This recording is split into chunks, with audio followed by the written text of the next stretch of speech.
Welcome, guys, to the Everything But the Bow podcast. We have Matt on. Matt is not just a pro, or probably the best and most knowledgeable individual you'll have on a podcast in rum. He's actually in the Cognac region of France, which pretty much says ask me anything. Because this is a journey that started from what I'm picking up in New Orleans, which, again, is a rum in the U.S., maybe even the rum capital of the U.S. They got some unique infrastructure over there distilling.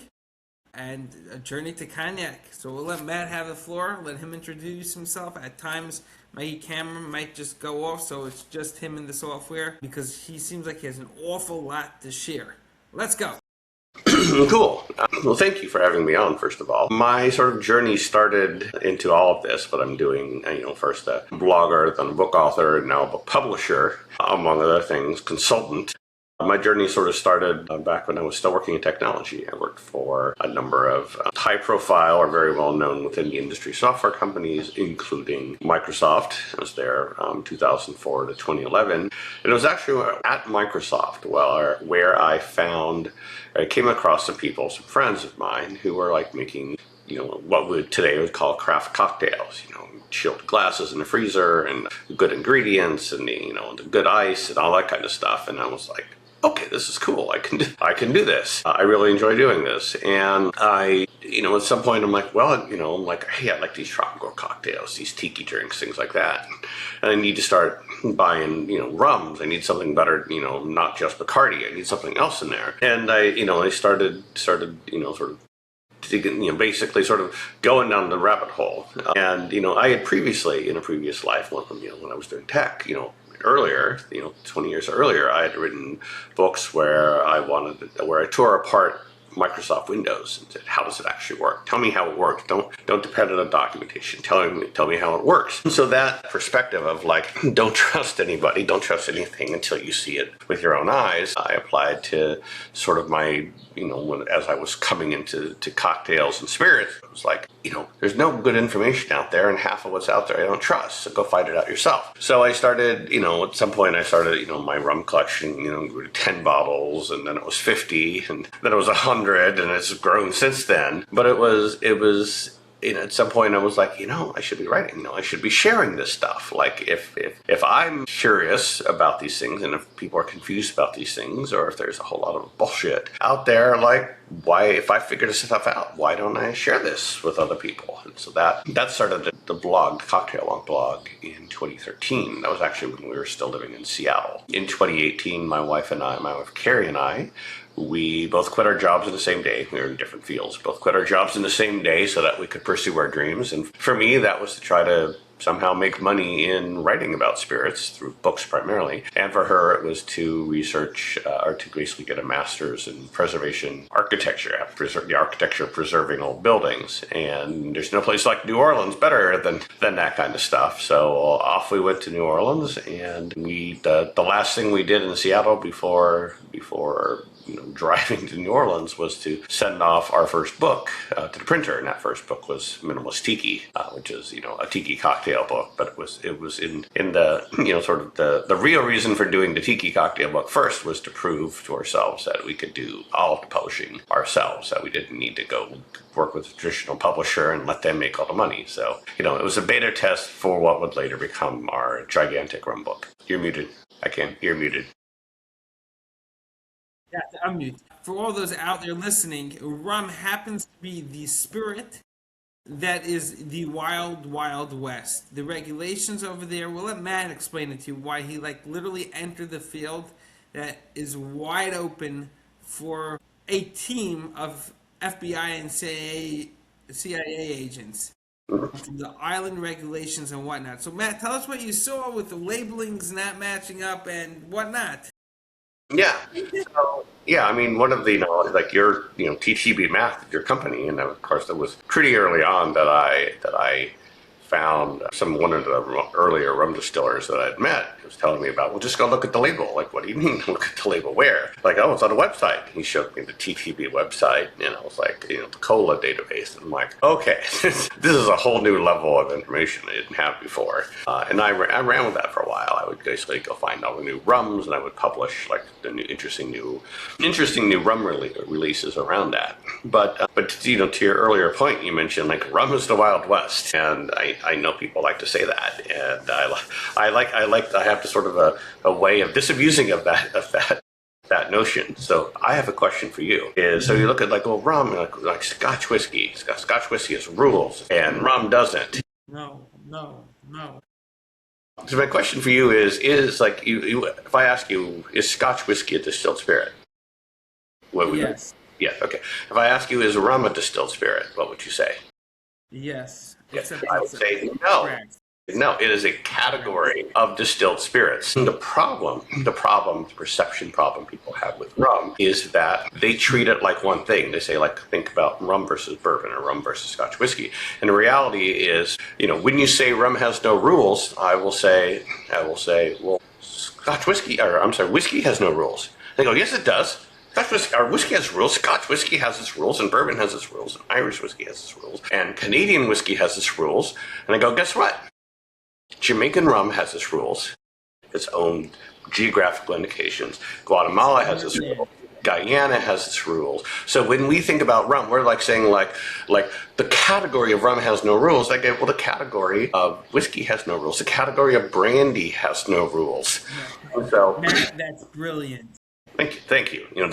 I've honed this for a while now, and so and to a certain degree, this is a problem of sort of economic disparity, if you will, in that a country like America, they're big. They have a big the big Kentucky Bourbon Association, the American Bourbon Distiller.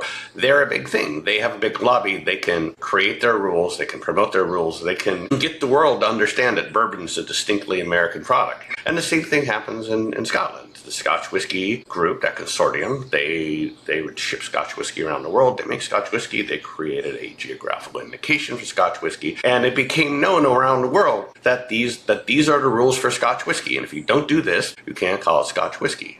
And the same holds true for cognac. Cognac has its rules. If you don't follow these very exacting rules, you don't get to call it cognac. And at the end of the day, all that is the producer group in whatever country you're in, and the government basically saying these are now a national law, that the bourbon rules are essentially a national law codified as a standard of identity. Same in Scotland, that the Scotch whiskey GI is codified as a geographical indication, and that's all that really is those are when we talk about the rules, that's what we're talking about. And again, you go to rum, it's like, well, Jamaica has those same rules. Jamaica has its rules, and you can't call it Jamaica rum without following these rules.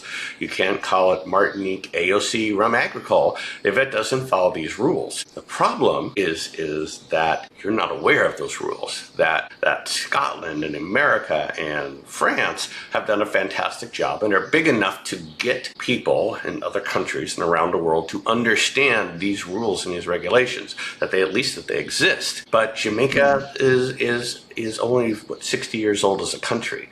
We just think of it as like the Caribbean. It's like it's those Caribbean countries. It's like, no, they're each distinct country. That France is a distinct country, and actually Martinique is part of France. And the Martinique AOC regulations are probably more complex, more constrained than supposedly the cognac, very explicit, strict cognac regulations. And so it's a matter of education for the most part. Rum was never considered a premium spirit, so nobody bothered to learn these rules. And it is now basically unintentionally enforced by the buying system, if you will. You go walk into a retailer. If I walk in Total Wine, I can go like, where's the bourbon aisle? And I go, there's the bourbon aisle, and I will see just bourbons. Next to it, I'll see just rye. Okay, cool. Separate aisle, or further down the aisle, I'll see all the Scotch whiskeys together, and I'll see maybe the Irish whiskeys have their own section. But I'm not going to see a bottle of Fireball in the middle of the bourbon section. Like, you're like, no, that's not a bourbon. Like, that belongs over in the flavored whiskeys. But you go to the rum aisle at a Total Wine or most liquor stores, and it's like you got the Malibu and the Bumbu and things like that, things that are not even legally rum, all mixed in together, and not even bothered to be sorted by country.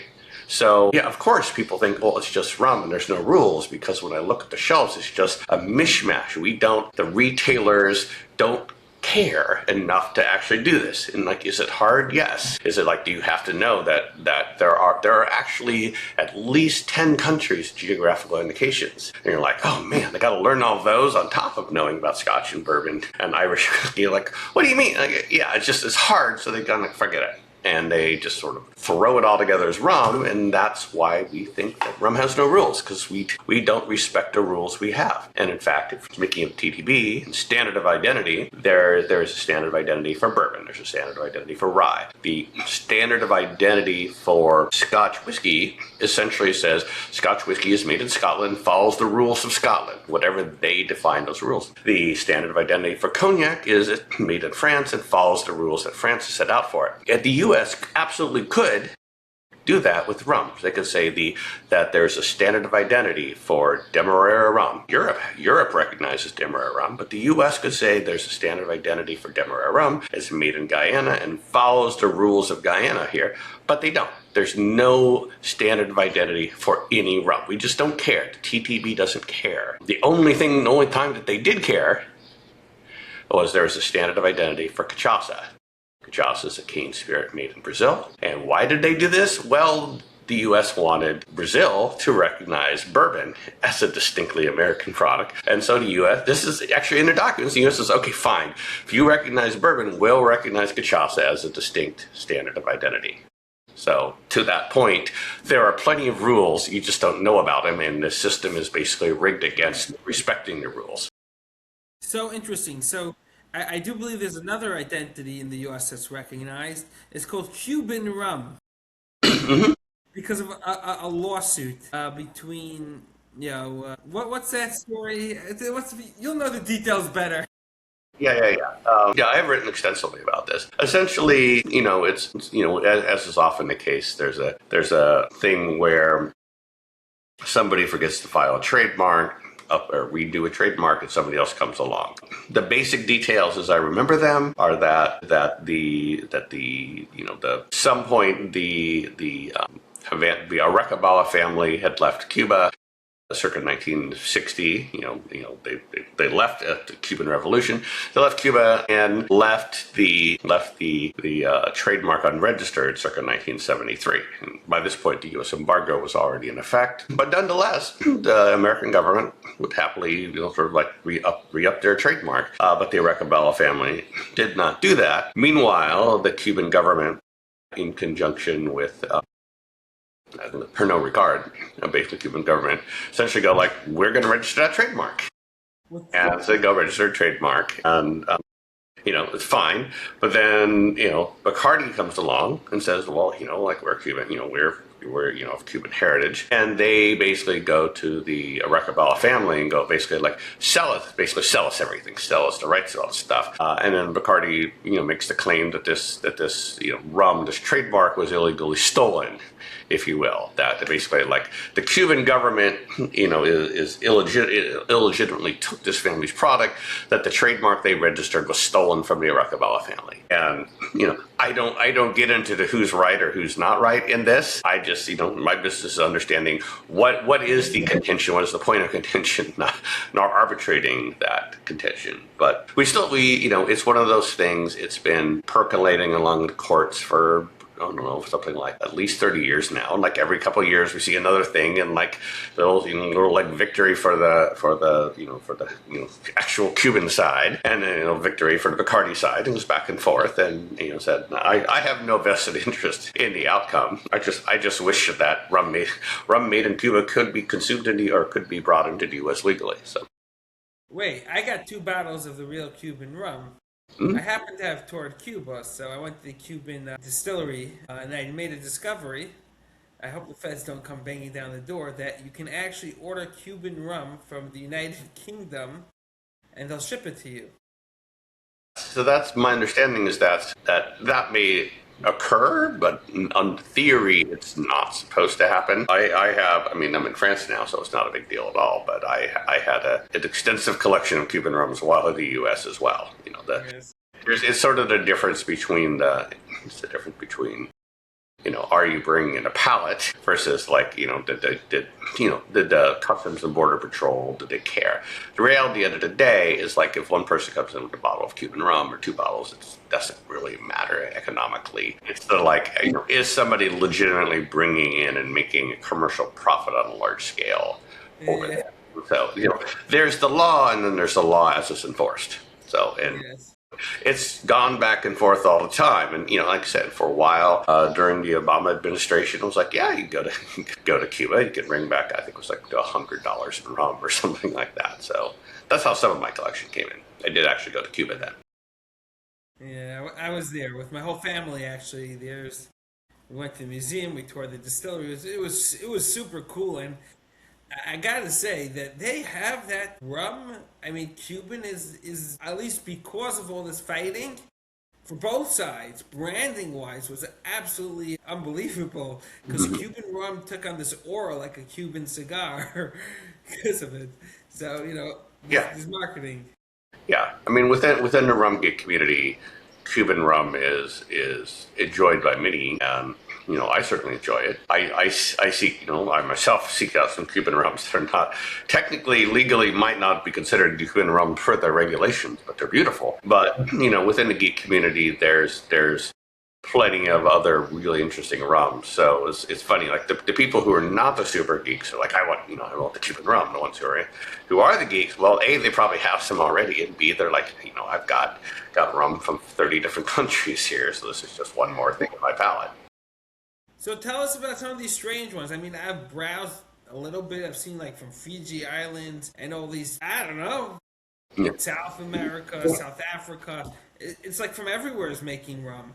Right. Yeah. I mean, traditionally rum was always made someplace close to the equator, like where you could grow the sugarcane. The one sort of interesting historical exception to this was back in the colonial era. There was actually a lot of rum made in England, and it was able to be made in England because in the colonial Caribbean, the sugar was not fully processed the way we do it today. We don't process it all on site per se. In fact, many sugar mills, even today in Louisiana, they process the sugar to a raw state, and then they send the sugar off to an actual refinery to make it like the pure white table sugar. The point is that the Caribbean sugar industry was cutting the sugar, milling sugar, processing it into a very raw state, basically still sticky and covered with molasses, putting it in a barrel and shipping it to England. And it was in England where they would further refine it into white sugar. But in the act of refining it to white sugar, you now have this molasses. Basically, the rum that was being made in the UK was basically coming from molasses that sort of piggybacked on the sugar crystals that were sent to the UK. So interesting. And then that's how the United Kingdom's famous, what's the name of it, boat drink came about. The sailor's shot or something. Hmm. They would have, they would have a shot of rum for every sailor for like 100 years. I don't know that. You have to dig us and share me. Share with me. I mean, certainly, there was the Royal Navy, its sailor. Yeah. Okay. Tell everyone about that. That's by far the best military to be in until they stop that tradition. Right. So what's funny is we associate that with the UK, and we're like, black dot and sailors getting drunk and all this kind of stuff. And the reality is that pretty much any sort of seagoing nation, if you go back to the colonial era, the European powers, France, Portugal, Spain, UK, France, basically any country big enough to have a navy that can sail a long distance to the Caribbean, South America, Southeast Asia, you're like, well, you need a navy, and you need a navy, you need to have sailors in the navy, and those sailors are prone to desert, or to basically leave. And so there's two things. One, giving them alcohol every day is sort of like is an easy way to keep them coming back, keep them from leaving. If you're like, I really like this rum, or I get drunk every day, I won't leave, type of thing. The other interesting thing is that a lot of alcohol was sent out because water itself would go bad. If you think about ships in the 1500s, 1600s, 1700s, there were no stainless steel containers there. There were no plastic IBC totes. We didn't understand the ability to sanitization. You couldn't boil water in any quantity on ship. And so when they would provision ships to go out, they would certainly put water on, but that water would go bad. In a wooden cask, water is going to go bad in 10 days or whatever the period is. And so they would also send out typically wine or beer and other distilled spirits, eventually distilled spirits. If you think about it, water goes bad after 10 days. Well, beer is slightly alcoholic. It'll last a little longer. Wine's even more alcoholic. It'll last even longer before it goes bad. And eventually, but a distilled spirit, something at, say, 60, 70% ABV, a distilled spirit will stay good indefinitely. So essentially all of the sort of European navies were issuing alcoholic beverages to their sailors for many years. It just so happened that the British became the most famous for it, that they, around 1800, a little after 1800, they sort of stopped messing around with beer and wine and stuff like that and went to rum, like rum is our thing, and, sort of continued that tradition well into the 20th century. They didn't actually stop issuing rum to sailors until 1970. Interestingly, I think it's New Zealand held on to the daily rum ration until 1992. No, and they're an island nation. Yeah. It was a long tradition. The powers that be in the Navy were certainly trying to get to sort of eliminate the rum ration, but it was like so much tradition that you could try, but you ain't gonna get anywhere. And it basically took 100 years to get to that point where they're like, we can now do this, and people aren't gonna squawk too much. This is like crazy, yeah. In my view. Because you would think, like, with modern technology, supposedly the reason given was because with modern technology, you can't go ahead and, like, fire properly and the like, which is weird if you ask me. Because I think the quote was, "We are that was given in 1969 or whatever when they declared that the last COT would be ended. It was like, we are a modern Navy, we are nuclear power, all these things, so we can't have drunk people out of control." Except they had it throughout World War II, apparently, right? And World War I. Oh yeah, absolutely. The Royal Navy, I'd say, over the course of the British Empire between 1800 and 1970, the Royal Navy was the single biggest customer of their colonies, from Jamaica, Guyana, Barbados. Yeah, they were like I have the records of how much rum was coming into the UK for almost every year in that period. I know how much, in most cases, how much went to the Navy every year, and it was its single biggest customer. In some ways, you could argue that, given the challenges that the Caribbean sugar industry had in the late 1800s, that if it weren't for the Royal Navy buying all that rum, they might have gone under. Basically, they're like, give up on sugar, we'll go plant bananas or something. So that's what I was wondering, it's kind of like the cycle, that they were buying all the rum, which kept them in business. If they weren't, which kept them a colony, which kept them in control, which kept them in business. It was like a circle. Yeah, the whole, in somebody who researches rum, like, there's no escaping the colonialism and the patterns of colonialism and the economics of it. And, it's actually, it's a little unfortunate if you think about it, that the British government now seems to acknowledge this, but they did not really give up on the colonial aspect of things until it was like, we're losing money on this. It's like easier to just let them go. And we see, and this was basically after World War II, that the British economy was sort of decimated by World War II, and you got all these colonies, and they're like having their own problems. And at some point, British are like, it's going to give up.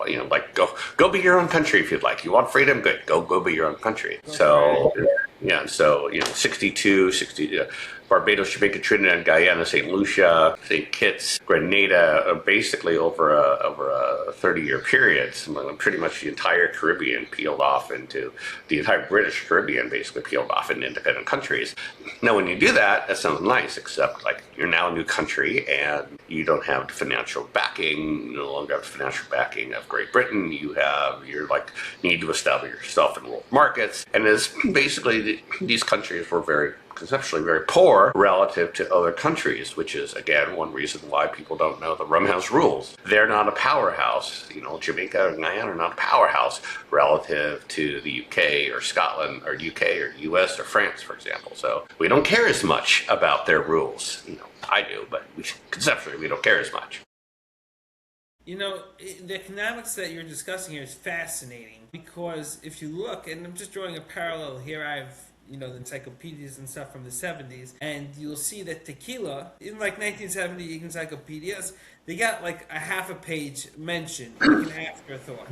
But if you look at the rise of Mexico, the success of Mexico, the country building up economically, so went the tequila with it and becoming a premium spirit. Mm-hmm. If I can say, just learning from what you said now, it seems like there is a parallel. With growth comes marketing, which comes branding, which comes recognition of category, which comes demand. Am I wrong with seeing that? Yeah, this is where we've seen like the rum world now, the rum producing countries. Now see a parable. Like we have data. Like Mexico, is now a fairly substantial economy, but basically came from a sort of a economically lesser status, and its native spirit tequila has been able to premiumize. And I certainly think a large amount of that is due to buyers in the U.S. Who are like purchase it. Mexico is easily accessible. It had a path. Tequila was something different than bourbon, and it's funny we're seeing within the rum world. We're trying to grow the category because the more demand, the more good stuff we get in, the more it is available to us. So you can look at like Mexico and what's happened with tequila and mezcal as artisanal spirits. I love it. I love tequila. I love the agave. I love what they're doing. But for every tequila person is like, oh my God, it's so amazing, and the Hona stones and the milling and the roasting and artisanal and small. I'm like, for every one of those stories, you go like, hey, we got like 5 or 10 times that in the Caribbean. You just haven't gone down. You haven't gone to go see the clarion makers in Haiti, for example. Like, we have the same stories. You just know, tequila's a little easier to get tequila in the U.S. than it is to get some of the things in the smaller Caribbean countries. So it's an economic and opportunity problem. 1,000%. I saw this firsthand. I didn't appreciate rum until I was in Cuba. It's actually a very interesting story. The Cubans were having an issue with their kosher certification on the rum, and so they, I guess, saw and figured out that I'm a rabbi that distills, so they convinced me to come there on vacation because you can't do business in Cuba. I wasn't going to turn it down. There was an Orthodox kosher hotel there, and they said, "Yeah, come on the house." So they came.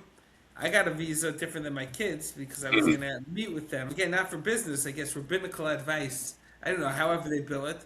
And they told me, look, we were kosher certified for 50 years. And kosher certification, you have to understand the process. And like I'm understanding the process, I looked into it. I'm like, I went to their museum, which also explains a lot of everything. And I was like shocked. I thought in my mind, I'm making bourbon fine. I always looked at rum as like that cheap sugar you poured in and fermented. And it was like, whoa, this is new, an eye-opener. So I was chatting with him, I asked him what happened. And they told me, it's a huge market, kosher certification. Rum's easy to get kosher certified. That much I already learned. I'm like, I don't know why you would be losing your kosher certification. It doesn't make sense. All it is sugar cane, yeast, water, and some more sugar cane, some more yeast. There's nothing in it. It comes out that there was miscommunication because they couldn't get English-speaking rabbis to come in for certification because that would be from the U.S., so they had an Israeli certification, and that makes sense also because the rum is being sold in Israel, right? And it's good for Passover. It's a good market. But the kosher certified from Israel only spoke Hebrew. Their Spanish representative in Cuba only spoke Spanish. And they probably met somewhere in English, and this one went like this, and this one went like that. So I just sent them an email. I said, guys, look. And it was actually comical. Right. Because the kosher certifier said to me in the email, he says, this should never happen. This is a massive company operation. What in the world is going on? I said, Don't ask me. I'm enjoying my vacation. Right. You gotta figure it out. I'm happy to be the translator, make sure your language goes through. So that was cleared up. But at that point, it was like this. And also, I always heard about Cuban rum, and so I was there and I got all into it. And it just blew my mind that this is a category that needs to be explored, expanded, talked about, because rum is really an historic spirit, and it's just like, I don't know, maybe it's Prohibition that killed it. Yeah. You'll know, tell me. Yeah. I would say that, we oftentimes fixate on rum, where it's from, as a style. We think about geography as a style. And we do this with whiskey. We think, well, Scotch whiskey comes from Scotland, Irish whiskey comes from Ireland, and we attribute those flavor characteristics. We know what Scotch whiskey tastes like. We know what bourbon tastes like. We know bourbon is American. So we use geography to differentiate these styles. But the reality is that you can make something in America that tastes very much like a Scotch whiskey. You make American single malt, and it will taste fairly close to a Scotch whiskey. And basically it's the fallacy of like geography matters. Yes, there is terroir, and there are things about where it's made which can influence its flavor. But fundamentally, what matters the most is, how did you make it? What was your source material? How did you ferment it? How did you age it? And in rum, I've started thinking about this in terms of the styles as basically different traditions. The tradition of a light white spirit that has a particular set of techniques and steps to make it. That's very different from a rum agricole, from a cane juice rum. That's a different set of steps and tradition. Very different from a super wildly funky Jamaican rum. That is an entirely different tradition that, among other things, involves intentionally letting bacteria grow in your fermentation. They're not trying to keep it out. They're trying to make it more bacterial fermentation. That's a tradition. And yes, it's associated with Jamaica, but you can do the same thing in Barbados. There actually is a rum from Barbados made in a similar way. So it's tradition is the most important factor, not where it's from per se. So break down these three different types of rums. The standard rum that you buy, that's called the most commercialized. Then rum agricole, which is, to my understanding, very Frenchy. And then, like you said, the Jamaican one that has this, what they say, the smell of bananas. Right. So essentially, there's actually several more styles beyond that, but those are the ones I would focus on, or easily focus on here. I would say the standard, if you will, sort of middle of the road rum style. That's pretty straightforward. That is, you take molasses, you dilute molasses, you add a Saccharomyces cerevisiae yeast to it. You let it ferment for 2, 3, 4 days. You distill it in a pot or a column still, say 80-85% ABV, and you then basically put it in a cask, and you age it for a few years, dilute it down. That's sort of a very straightforward middle of the road style. That's your Bacardi, that's your Mount Gay, that's things like that. And there's things, slight differences there, but that's very different, for example, from an agricole style rum. A cane juice rum starts from cane juice. It has to be made from cane juice. And cane juice gives a very different flavor profile than molasses.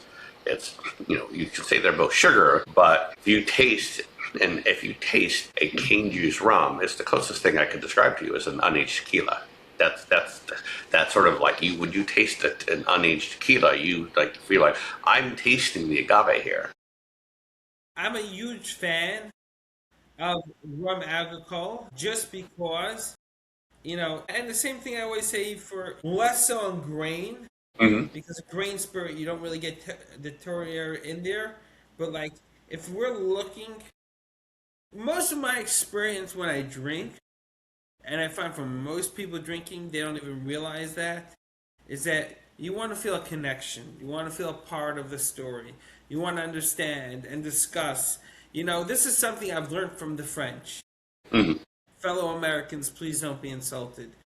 There's a culture of drinking in the U.S., of just going ahead, taking a huge swig, the $11.75 bottle of vodka, it's 1.75 liters, and just going and guzzling.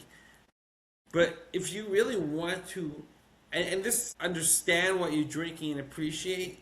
And you want to connect with the heritage, as you would say, the tradition. There's a heart that's in the bottle, and that's very much felt in unaged rum agricole, in unaged tequila. I would not say an unaged bourbon. Another fantastic example nobody thinks about. A Peruvian pisco cannot be aged. When you drink Peruvian pisco, that is like you can taste the grape. You can tell exactly this is made. And you can tell the grapes apart. It's like that intense. There you go. So this is what is the beauty of unaged products. Everyone's always jumping, and this is also, Matt will fill you in, hysterical about rum. Everyone's always looking for the darkest bottle. Mm-hmm. But sometimes the darkest bottle will be there because he used a high char barrel, taking out all the nuances and the flavors. Sometimes it's just some countries let you add in lots of caramel and whatnot. So you get that. But an unaged one, it gives you the ability to actually feel the artist, see if there's nuances, notes that are off, flavors that are off. I'll be honest, myself, when I started distilling, the reason why I went to distilling over beer making is if you make beer and notes are off, everyone knows you gotta dump the batch. But if you're a distiller and you're making a whiskey that you're going to age, there is no issue if it's slightly off, because guess what? You got to go into a barrel. It's going to age for 3 years. If it's not good, it will be aging for 5 years. At a certain point, it will be worth value because people will pay for age statements no matter how ridiculous it is. And yeah, so that's a difference that you don't get. The way I think of it is that the more steps you have to make a product, the farther away you get from the source material. Ooh. Basically the opening paragraph of our Modern Caribbean Rum book is essentially what's the name of it? Share it with everyone. It's called Modern Caribbean Rum, 850-page book. I need a link of this because we're going to promote this. This is awesome. I will get you that link. Yeah. But it's essentially like, what is rum? It's a distilled spirit. Well, then what the hell is a distilled spirit? It's like, let's look at it. What the hell? What does spirit mean? Spirit, like spirit is like the essence of something. The same with what does distill? What does that mean? To distill the essence.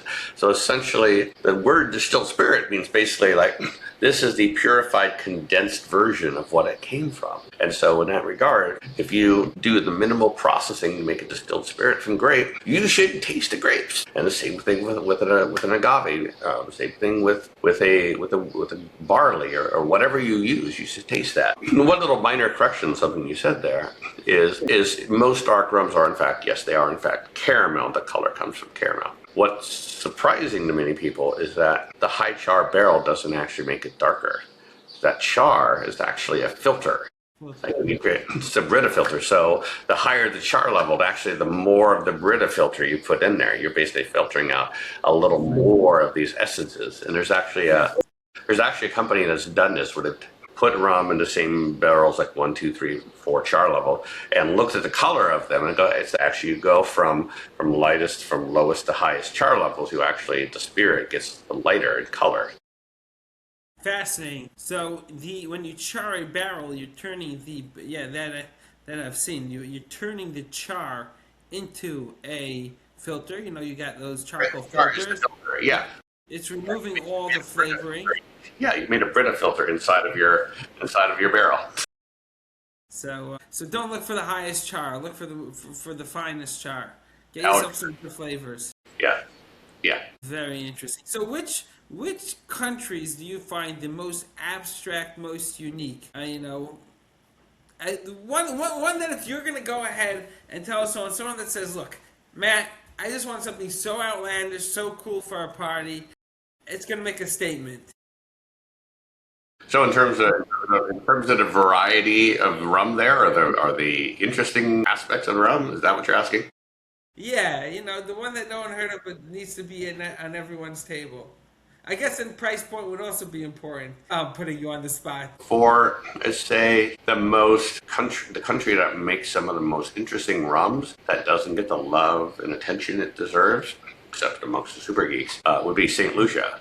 Like one distillery, but that distillery is incredibly diverse. They make all sorts of interesting rums. Good prices, because they don't have the market awareness of some of the big Jamaican rums, for example. But St. Lucia. In terms of sort of interesting, some of the more, I mean, there's some interesting places like Haiti where there's like this lovely barbecue court, but there's also Clarin. Like for every agave distillery out there in Mexico, there's a distillery, equal or not more little tiny artisanal Clarin distilleries in Haiti, for example. So you're going to get a wide range of rums, and they're going to have a wide range of flavors. Some maybe not to everybody's palate, but it is sort of that very interesting aspect. Guys, but in terms of saying, take a trip. Matt says, take a trip. You got to decide for yourself. Take a trip. I mean, I think I've been 15 rum producing countries, and I'm annoyed that I haven't been to more. So interesting. So how do you wind up in Cognac, France, if you're a rum lover? So just sort of happened this way, actually. My wife and I had been planning to move to Europe at some point. We were looking at several countries, and it came to a point where France has the best visa for us, so let's just do what we want to do. And then, we have a lot of friends here. We have many friends with Plantation, Plantaray, with other brands. So we probably have the best network of people in France, and then so it makes it sort of like the ideal place. If you're going to move to a foreign country and you don't speak the language natively, it's good to have people around you, a support network of people around you. So it was France that we moved to. But why the Cognac region? Because I said cognac. Because among other things, there was a house available and it worked out. So it's funny. I actually live. There's a cognac distillery about 50 feet from me. I would. Not operating. If I would be living within that close to a Cognac distillery, I wouldn't be able to make it onto a podcast ever. Yeah. Well, it hasn't operated in a little while, but it should hopefully be making some cognac in the next couple of months. That is so cool. Is there anything else they distill, or they're just Cognac because, hey, that's the highest ticket price over here if we're in Cognac region? Yeah, no. I mean, I love cognac. I love the other Armagnacs, for example. I love Calvados. It's one of the interesting things about cool things about France is its spirit tradition, not just in cognac, but the other brandies. And it's funny. There's actually a massive whiskey making industry in France. There's more whiskey consumed in France than cognac. And in fact, this is an interesting fact. Only 3% of the cognac made is consumed in France. Wild. Yeah, the U.S. and China are the two biggest export markets. I think the U.K. is probably somewhere way up there. But basically, very little was consumed in France. It was when it was conceived, it was essentially like the British coming down and making cognac brandy to ship back to the U.K., if you will. So it's the U.S. and China have been the biggest markets, and that's why the whole tariffs, not only the U.S. but also China's tariffs regarding EU rules and stuff like that. Basically, the cognac industry has been hammered. The sales have been declining just because of sort of economic conditions outside of their control.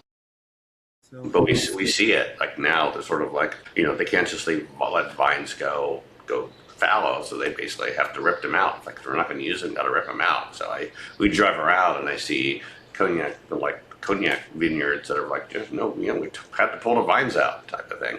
I mean, that's heart-wrenching for the grower. Yeah. You spend all these years. Good. Cognac, and I guess you'll tell me if I'm the same, is a very different animal than grains, than what whiskeys and bourbons, because you have to really, a grain you plant, you throw the seeds on the floor, you drive some trucks over that cut it. There's not much love given to a cornfield or to a wheat field. But you know what is interesting? I think about it. Here's what I think about it. If we think about distilled spirits, what they are, I would argue that brandy and rum are the two most simple and most pure spirits, if you will, because fundamentally every spirit is made from sugar. And when I say that, many people go, "What are you talking about?" It is, because every spirit, their source material, no matter what you're making, that source material has to be converted into sugar. That's the malt, basically the cooking and the malting process, the cooking, you turn that starches and that barley and that corn into sugar. And we do with agave, you roasted agave, you turn those things into sugar. Whereas grape juice, you take a grape, you squeeze it, that juice is ready to ferment. You take a cane sugar juice, you squeeze it, that is ready to ferment. Everything else you make involves additional steps. And additional steps mean you get further away from the original source material. Matt, that is absolutely brilliant. Especially, from my understanding, is a lot of the grapes, you literally just put them in and they ferment on their own. You're doing nothing. So you're just putting them into the carboy, smashing them down, whatever, crushing them, stepping on them with your toes, if you will, and it's going to ferment. It's just going to go. And then I can imagine that happening. I've not seen that happen myself, but yeah, I mean, try it out.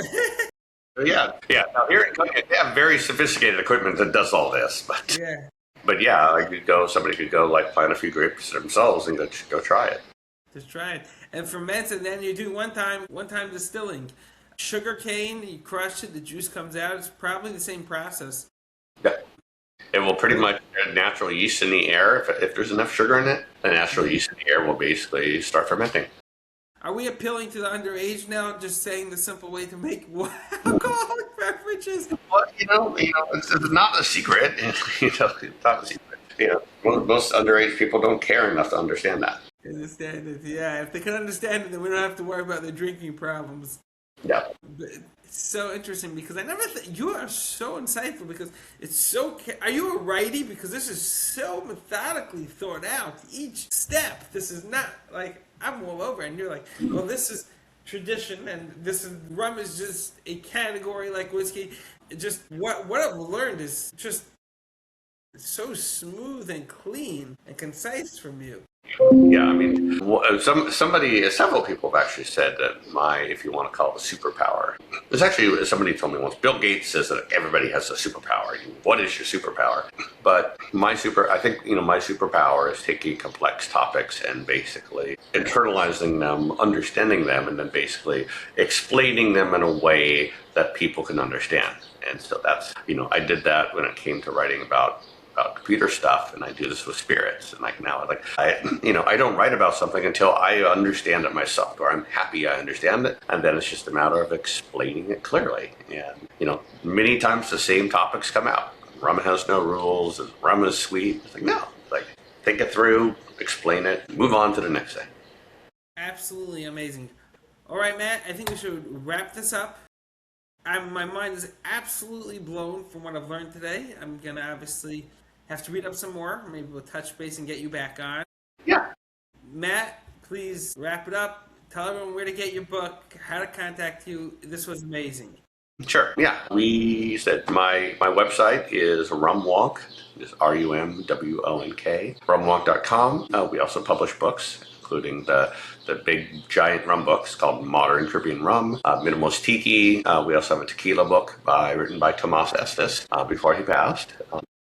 Several more tiki books. We are growing, adding new books all the time, but that website is Wonk Press. So I've sort of embraced the Wonk. I used to be Cocktail Wonk. Now I'm Rum Wonk, and our books are Wonk Press. So wonkpress.com. We ship in the U.S. We ship worldwide. We have a U.S. warehouse, a U.K. warehouse. It's people like you and your listeners who love spirits have allowed us to do this as our passion, our career for almost a decade now. Guys, thank you, Matt, for coming on. He is truly. You'll watch all the shows. You'll know he's truly the best of the best in the field. We loved having him. It was so educational. Thank you, Matt. You're very welcome. It's my pleasure.